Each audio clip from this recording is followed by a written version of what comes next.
Modern. Modern. Modern. Modern. We're prepping for a voyage. Modern. The force of an old-fashioned equals whiskey mass times bitter's acceleration. Why don't you make that a double? Modern bar cart. What's shaking, cocktail fans? Welcome to episode 250 of the Modern Bar Cart podcast. I'm your host, Eric Kozlik.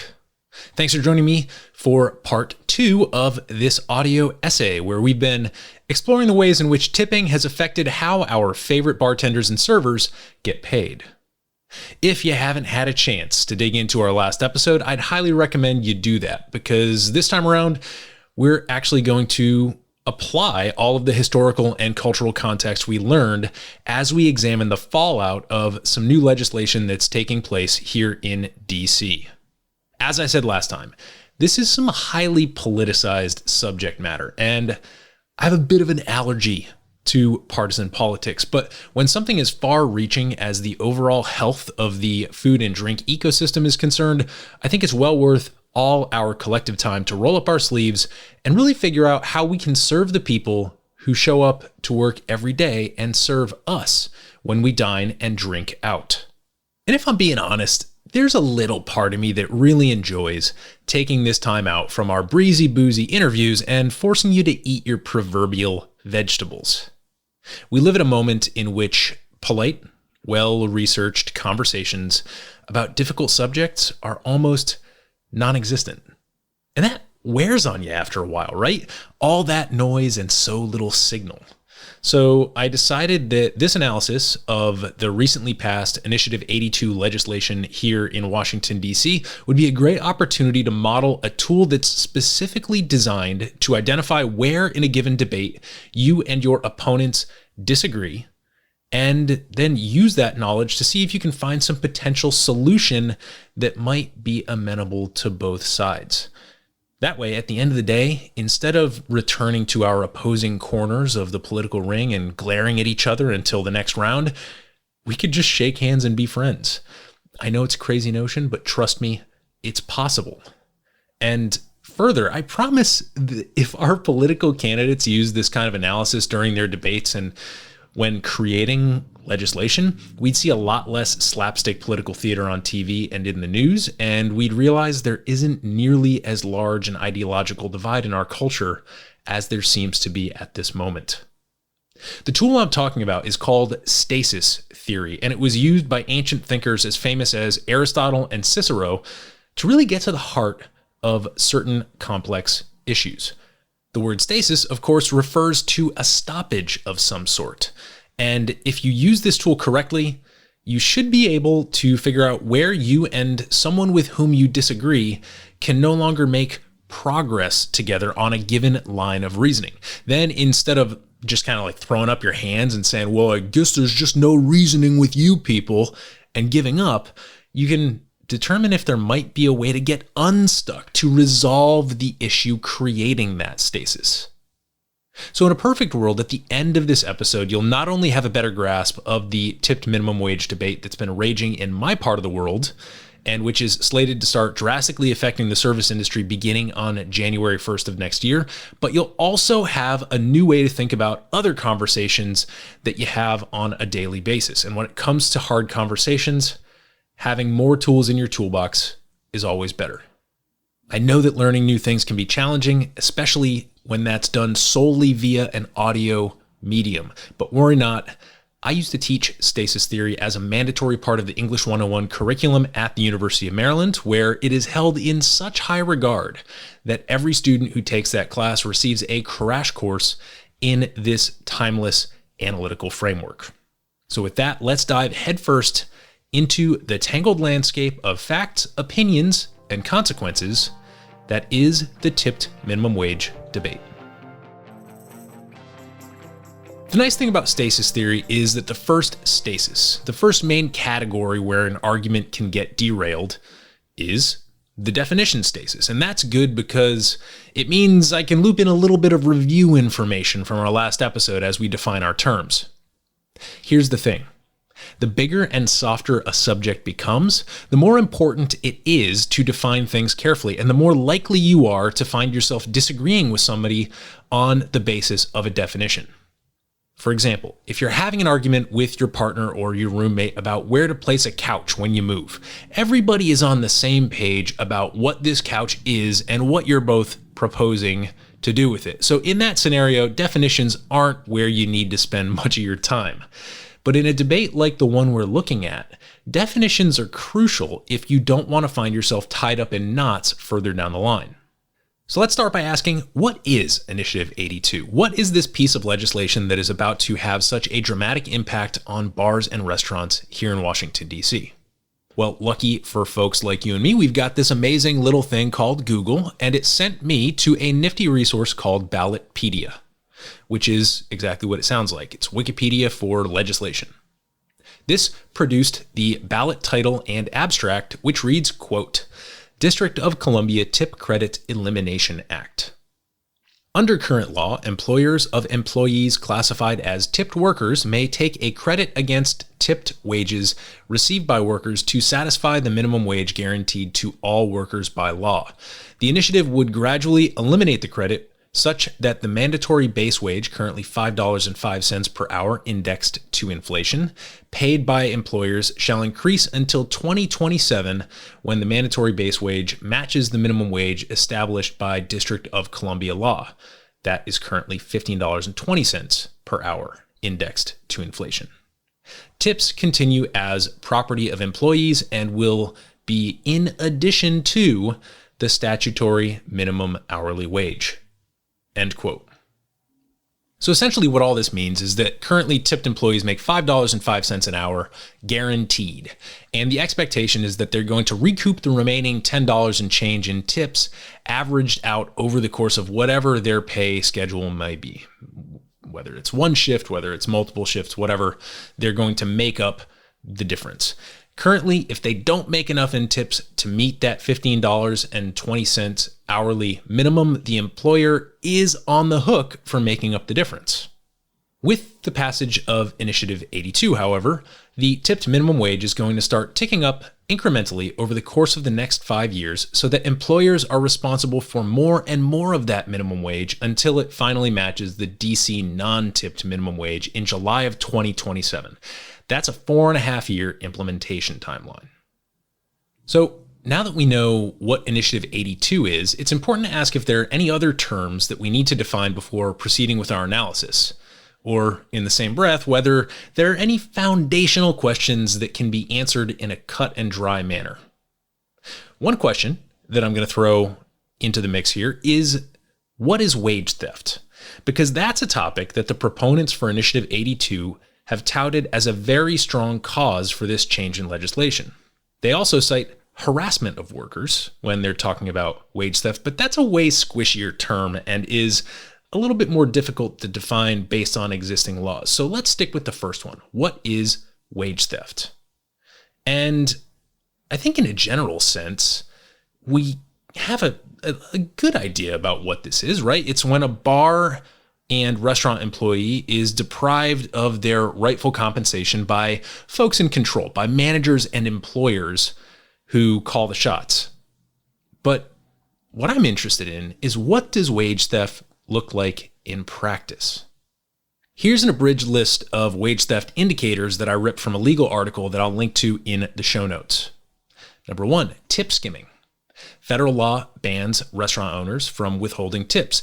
If they do it in any way, shape, or form, it's illegal, full stop. All tips go to the servers. Illegal deductions is number 2. This is a big one. Restaurant owners cannot deduct money to cover a broken dish or other property damage if that deduction brings the employee's salary below the minimum wage. And in certain states, they also can't deduct from an employee's wages when a customer walks out on the bill, the old dine and dash. Number 3, mandatory service charges. See, here's what I love about the definition stasis. It often spawns more definitions, which render an even more robust picture of what we're talking about. This is one of those instances because bars and restaurants often add a mandatory service charge to their bill.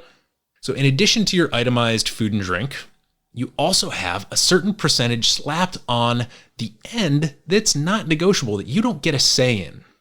Because it's often to the tune of about 20% of the total bill, many customers assume these service charges are a gratuity for the servers, which would make it more like a mandatory gratuity. But here's the thing, restaurant owners may keep the service charge as an administrative fee or as a way to defray the cost of suddenly having to pay their workers way more than they used to. More on this later. But the essential question remains. If there's a mandatory service charge on your bill, how do you know if it's going into your bartender's pocket at the end of the night or if it's going straight to the bar or restaurant? This seems to be a biggie. Number 4, finally, we have a category of wage theft that I'm just going to call the unpaidsies, things that folks should be paid for, but they ain't. This consists of A, withholding overtime pay. Like other workers, if a restaurant worker puts in more than 40 hours in 1 week, they must receive time and a half for the overtime hours. However, as tipped employees, restaurant workers receive special protections. Restaurant owners can't calculate overtime wages based on the tipped minimum wage. Instead, overtime must be based on the full minimum wage. So you can see how maybe that might get misapplied from time to time. And then B, we've got the unpaid hours. So for example, if an employee arrives early to open a bar or stays late to close, just because the place isn't technically open doesn't mean anything. Hours worked are hours worked, and they need to get compensated as such. Unless you presume that wage theft is a hot new trend that the kids invented on the TikToks, according to Carrie Seagrave, whose book Tipping, An American Social History of Gratuities was our key historical source for last episode, quote, by the 1760s, at least one unnamed master was in the habit of sharing the vails received by his servants and giving large parties with sparse entertainment to supplement his income. End quote. From this, we can infer that wage theft, as described historically by Seagrave and by the contemporary legal resource that I just pulled from, is what we in the business world call a known known. It's around. In fact, it's been around since pretty much the beginning, and we have rules against it.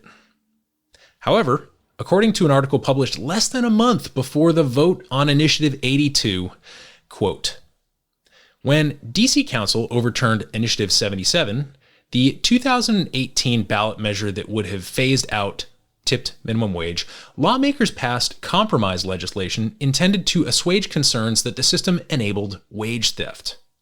Among other things, the law required employers of tipped workers and payroll companies to report certain wage data that would help identify whether workers were in fact being paid at least the minimum wage. A report released Wednesday, that would be a Wednesday in late October 2022, appears to show widespread non-compliance with the 2018 law. The report says most DC bars and restaurants with liquor licenses have not reported wage data to the city in recent years. The report says 35% of local restaurants have reported wage data at least once in a year's time, and only 11% of restaurants reported quarterly as the law requires. End quote. Unfortunately, if you live in DC, it's probably no surprise to you that we have a law in place that should be plenty effective, but the district is simply failing to enforce that law. This lack of enforcement happens constantly here with our police, certainly for traffic violations. It's like Mad Max out on the roads out there, and very often with repeat offenders of violent crimes, unfortunately. But apparently this has also bled over into the commercial realm. So with that in mind, perhaps it should come as no surprise that wage theft seems to be the central focus of Initiative 82, despite an existing mechanism designed to combat it.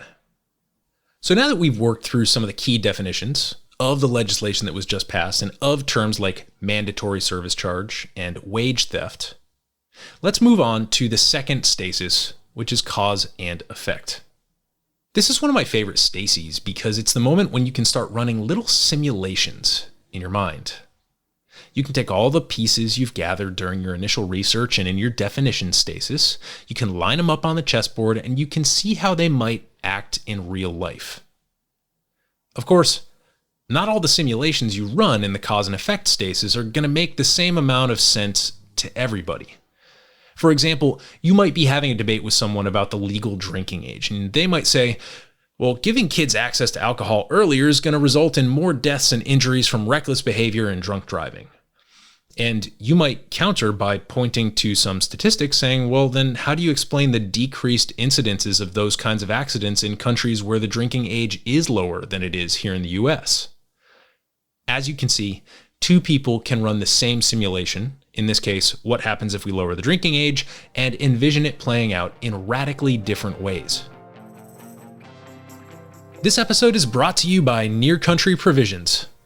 Yep, you've heard me singing their praises for the past year now, and to answer a question I'm frequently asked, yes, I still do a little happy dance when my monthly subscription shows up at my door on dry ice and in an insulated bag. I want to highlight a couple aspects of Near Country that normally take the backseat to their meat quality and their impeccable local sourcing, those being affordability and customization.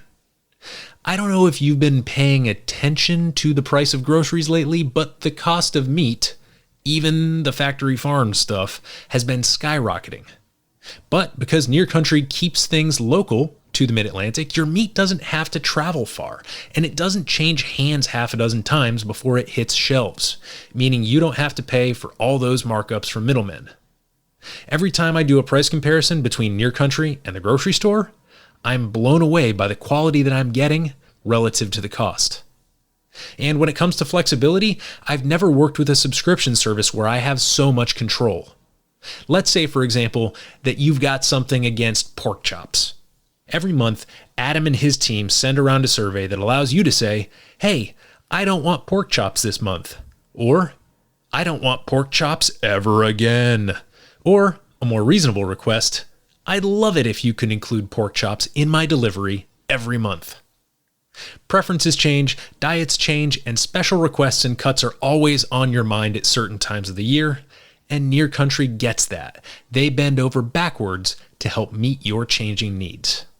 Head over to nearcountry.com and enter the code BARCART, all one word, that's BARCART, when you sign up for your subscription to receive 2 free pounds of bacon or ground beef in your first delivery. And believe me, you'll be glad that you did. Now back to the show.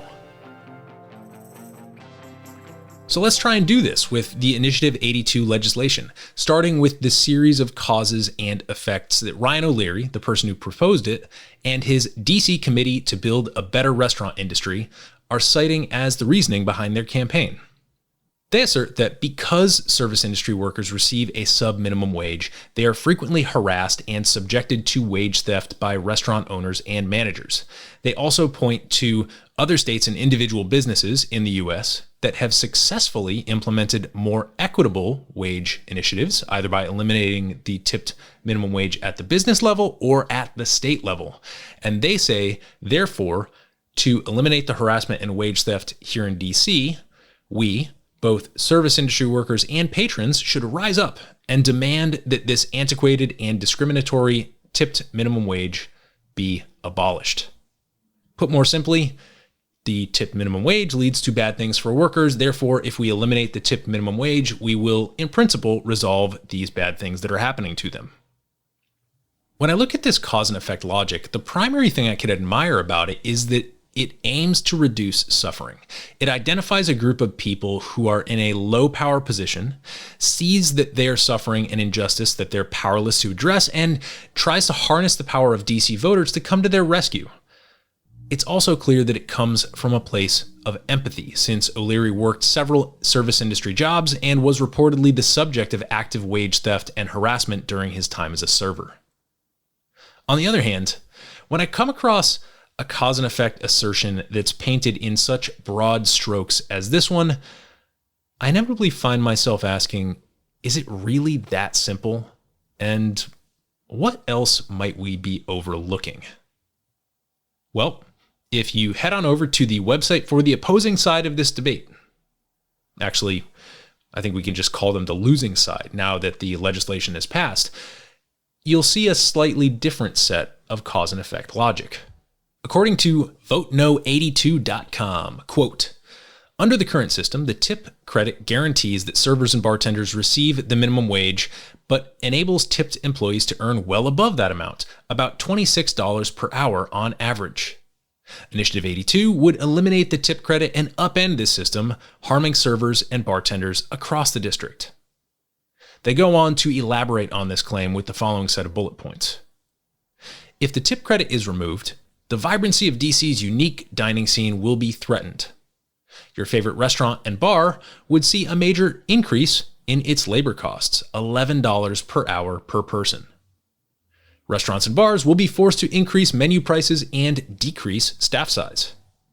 96% of DC sit-down restaurants and bars are independently operated.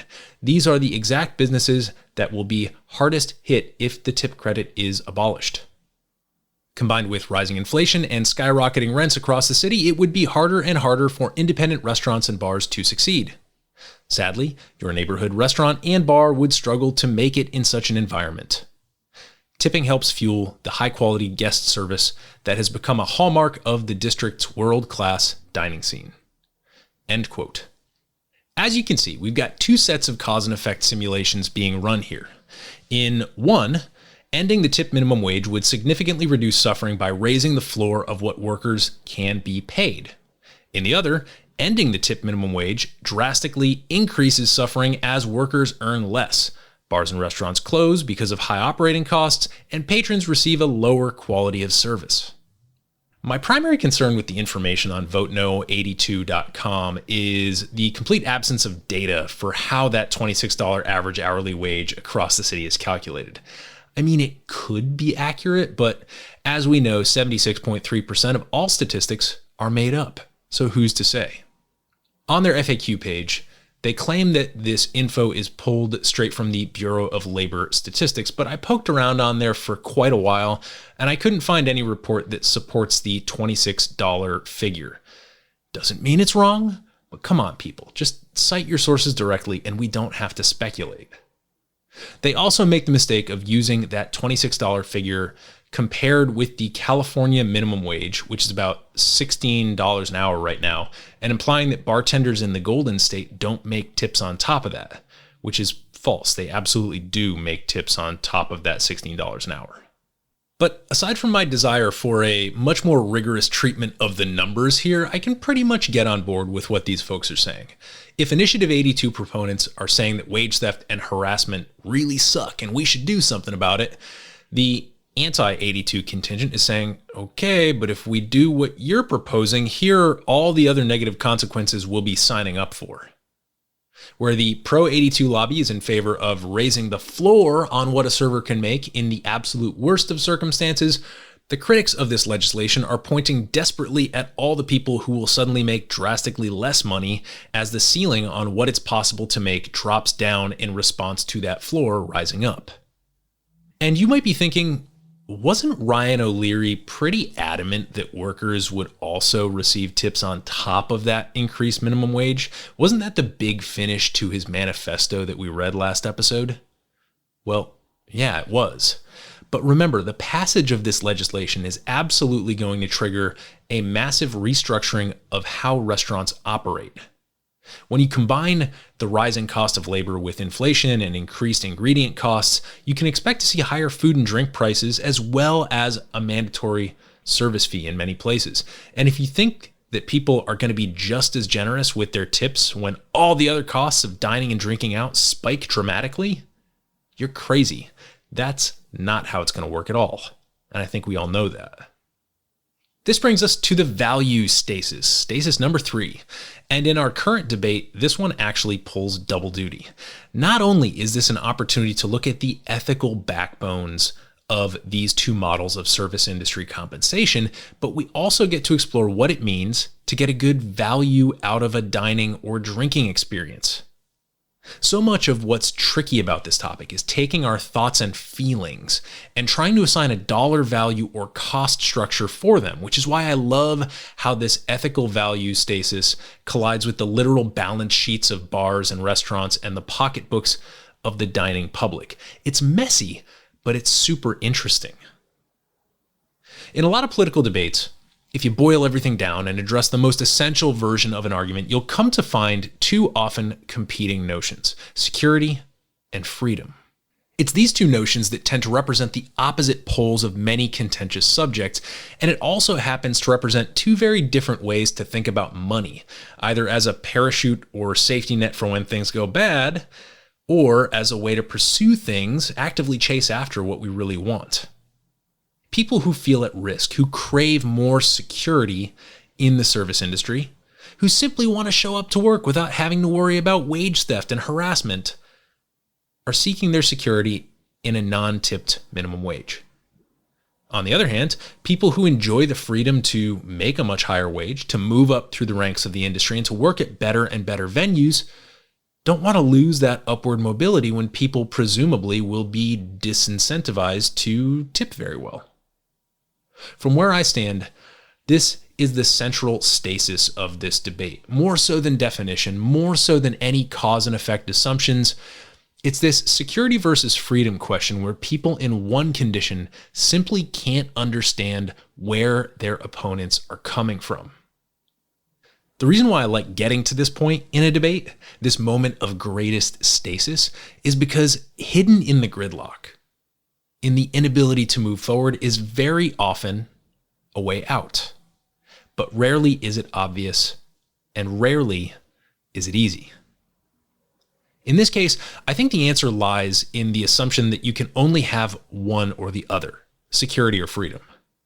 And that's simply not the case. When I look at how this legislation has played out, what I see is a dramatic case of oversteering by both sides, one pulling way too hard toward security and the other pulling way too hard toward freedom in response.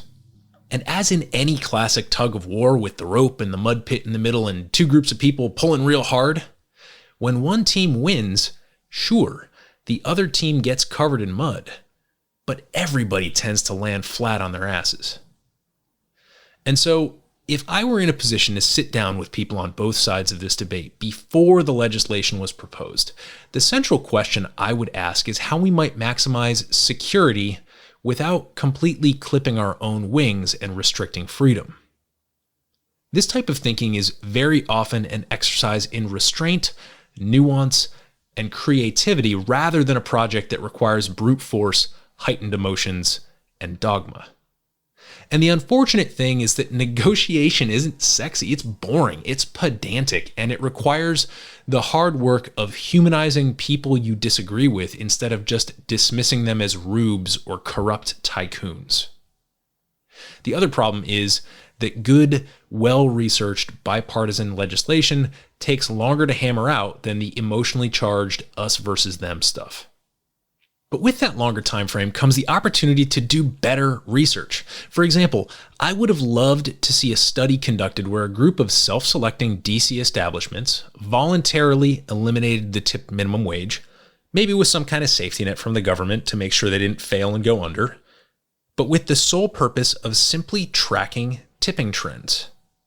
Be very upfront with your customers about what you're doing, then carefully observe and report how tipping changes at these places. If a study like this were run, we'd at least be able to work some additional financial assumptions into our model that might ease the transition and allow us to prevent that ceiling from crashing down as the wage floor rises up. We'll have some expectations to shoot for. Or barring that, why not hold some town halls or workshops with speakers and business owners from states or establishments who have successfully moved away from the tip minimum wage so that our businesses can at least avoid some of the common pitfalls and mistakes that other folks encountered. Unfortunately, we here in DC passed up the opportunity to have those slower, more thoughtful kinds of conversations in favor of forming teams and lobbing bombs at one another from behind our polarized fortifications. One moment where I thought the cracks of this issue showed nicely in terms of values versus how people voted was in a couple of comments from voters who voted one way on this issue despite having good reason to vote the other way. This is taken from a DCist article which reads, quote, Fred Finelli, 68-year-old Ward 3 resident, voted in favor of the initiative Tuesday at a polling location in Cleveland Park. He says the measure is controversial and that his children, who work in the restaurant industry, don't agree with his position. But he decided to vote yes because he says it was only fair to bring everybody up to at least minimum wage. Andrea Ulrich also voted yes to Initiative 82. She says she went back and forth because she was sympathetic to restaurants that testified to negative effects, but ultimately she wanted to address possible wage theft under the current system. If we're honest though, I'd rather have implementation of existing laws rather than have these new kind of laws that are filling gaps, she says. End quote. When you have people leaving polls and saying essentially, hey, I have really good reasons not to vote the way I did, but I decided to pull the trigger anyway, it's a pretty solid bet that you're witnessing underinformed voters using their gut feelings to pick between the lesser of two evils. So if there's a takeaway from this value stasis, it's this. If you see this kind of legislation on the horizon where you live, try your best to have non-polarized conversations about maximizing freedom and security so that you don't wind up voting in a scarcity mindset and winding up with a lopsided solution enacted in your jurisdiction. As a way to segue from our value stasis into our final stasis, action, I do want to take a moment, as I mentioned, to think about that other kind of value. The one where currency is exchanged for goods and services. Because, surprise everybody, the vote for this legislation is in the rear view. And the question of who bears the burden of this increased minimum wage is going to be the most important factor in how things proceed moving forward. So I'll start by asking, when you dine or drink out, what factors do you take into account when you evaluate your meal or your drinks as a good or a bad value?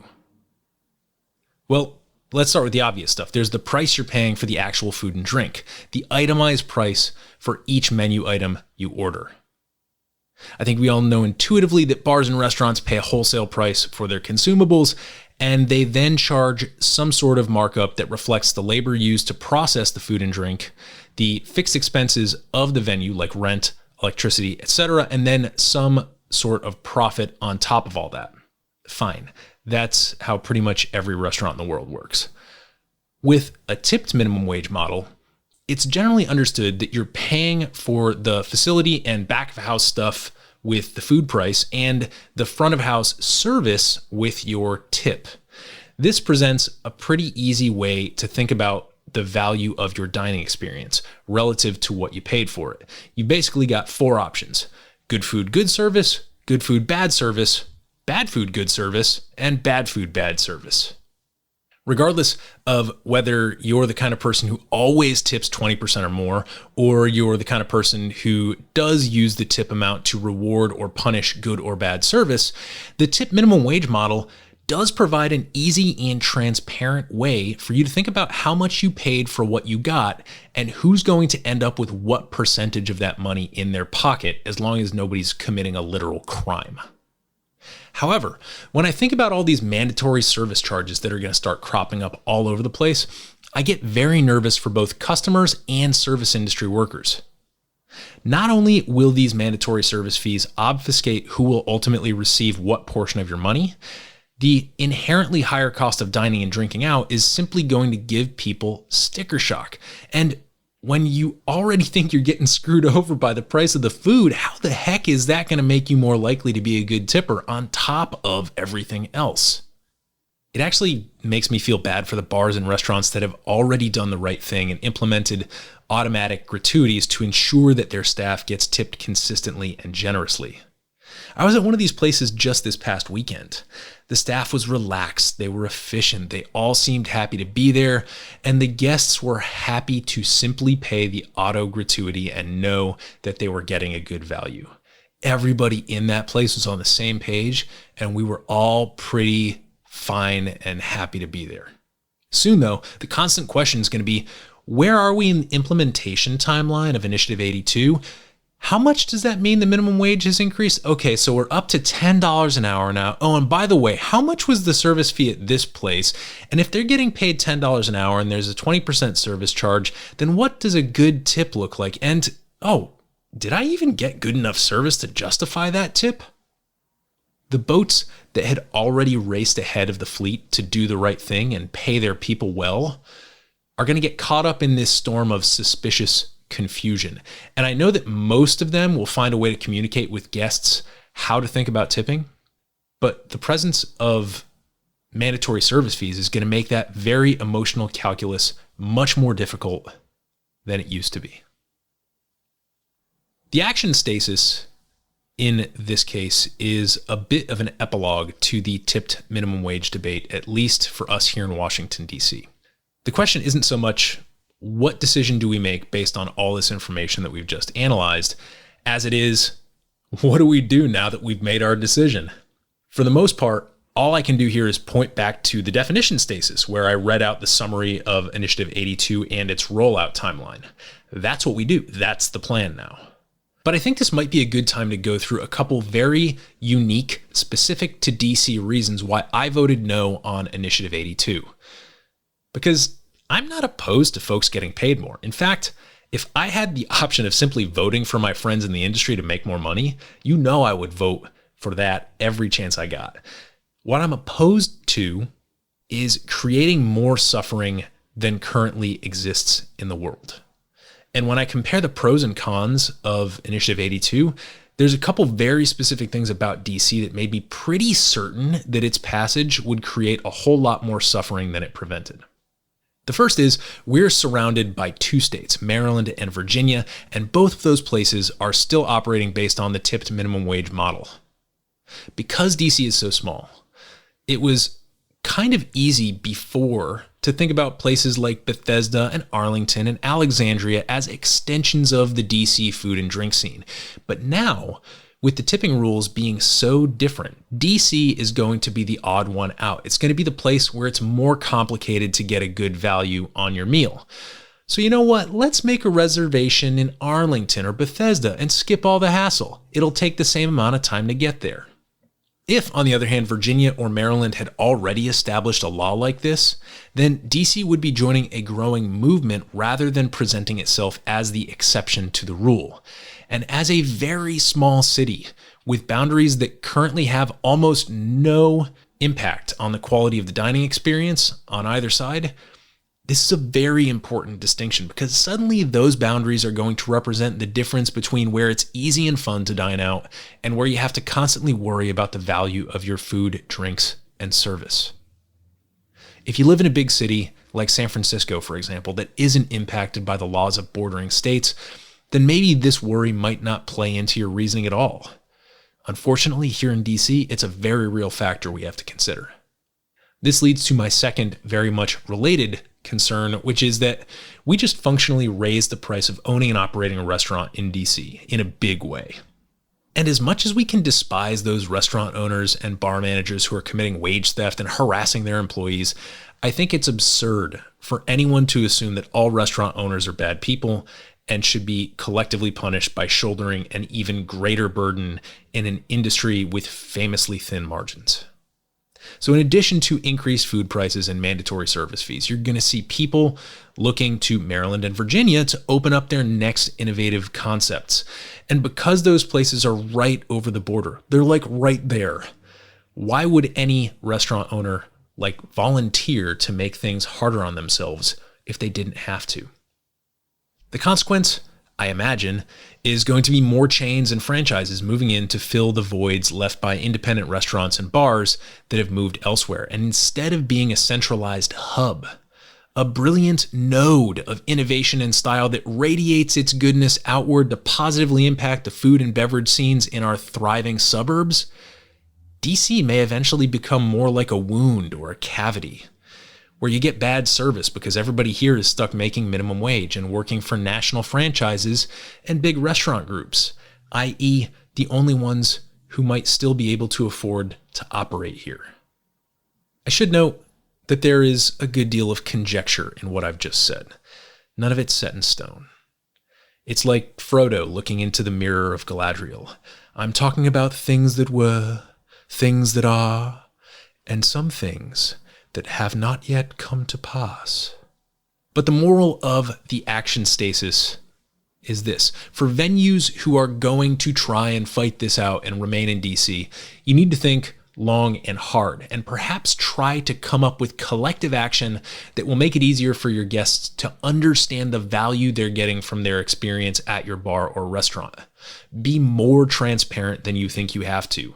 Join together with other venues in your area and create a hashtag or visible signage or consistent language on the bills you hand your guests that helps them understand what they're paying for and how much of it is going into the pockets of your tipped workers.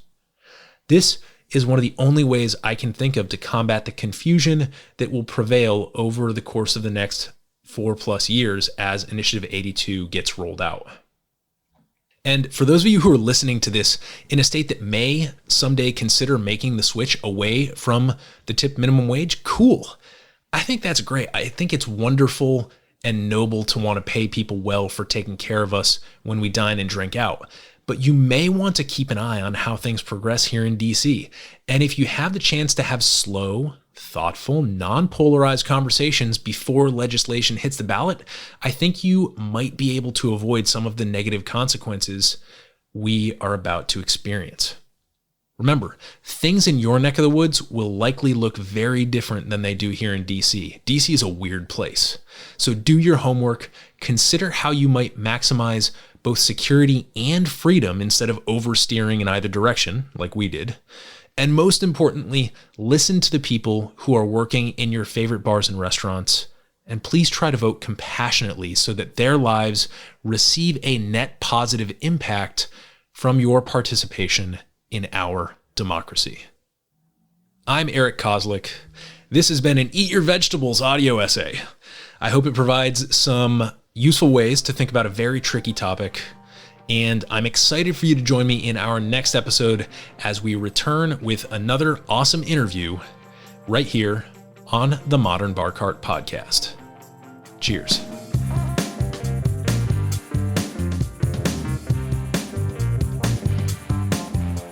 Hey everybody, thanks for listening. If you enjoyed this episode, there's 2 big things you can do for us here at Modern Bar Cart. One would be to tell your friends and family if you think they'd enjoy listening to us talk about cocktails. And if they don't download podcasts, they can always stream our episodes on their desktop directly from the show notes page at modernbarcart.com. The other thing you can do to help would be to head on over to iTunes or wherever you download your podcasts and leave us a review. 5 stars are great, but we're more interested in your feedback. And the beauty is, the more reviews we have, the easier it will be for other folks out there to learn about our show. We're trying to start a cocktail revolution here, and by spreading the word, you're helping us fight the good fight. You can always reach us by emailing podcast@modernbarcart.com if you're looking for cocktail or bartending advice, or if you're a pro who would like to pull up a mic and be interviewed for all to hear. Also, definitely follow us on Instagram and Facebook at Modern Bar Cart for cocktail porn, recipes, and entertaining tips. And keep an eye out for new product releases and special offers, which are happening all the time. We love our listeners, and we really enjoy giving you exclusive discounts and sneak peeks at our latest and greatest cocktail projects. This episode may be over, but for you, the mixological fun and adventures are just beginning, so remember, folks, drink responsibly and experiment boldly.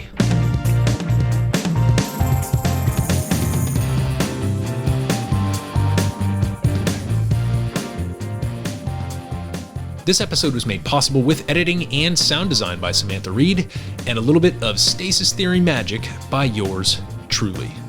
This has been a Modern Bar Cart production, copyright 2022.